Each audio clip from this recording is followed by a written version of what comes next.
नमस्कार मंडळींनो, आज आपण झटपट डब्यासाठी सकाळी-सकाळी ना शिमला मिरचीची भाजी डब्यासाठी झटपट कशी बनवायची मसालेदार, चटकदार आणि एकदम चवदार, खमंग असा वास सुटेल अशी एकदम म्हणजे चवदार भाजी मी तुम्हाला बनवून दाखवतो. चॅनेलवर नवीन असाल तर प्लीज चॅनेलला सबस्क्राईब करा. चला रेसिपीला सुरुवात करूया. कढईमध्ये आपण 1 चमचा तेल गरम केलं आहे. त्यामध्ये लगेच 4 ते 5 लसणाच्या पाकळ्या, वरून लगेच जिरा टाकून घ्यायचा आहे. त्याच्यानंतर जिरे थोडे तडतडले की लगेच आपण त्याला कढीपत्त्याची पानं टाकून द्यायची आहेत आणि असे मस्त मिक्स करून घ्यायचे. कढीपत्त्याचे पानं तडतडले का लगेच बारीक चिरलेला एक कांदा टाकून घ्यायचा आहे.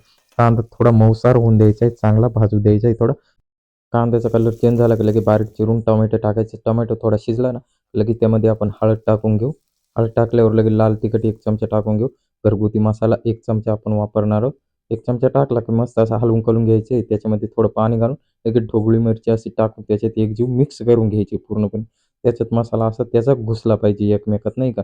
इकडून-तिकडून मी मिक्स केला. आता ते आपण बारीक शेंगदाण्याचं कूट केलं होतं ते मिक्स करून, चांगलं मिक्स करून त्याला एकजीव करून आपण 5 ते 7 मिनिटं मस्तपैकी झाकण देणार आहोत. झाकण देऊन 5 ते 7 मिनिटानंतर हे आपण उघडून बघू. आता इथे आपली भाजी पूर्णपणे रेडी आहे.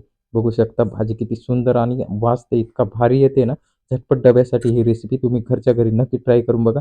चॅनेलवर नवीन असाल तर प्लीज चॅनेलला सबस्क्राईब करा, सपोर्ट करा.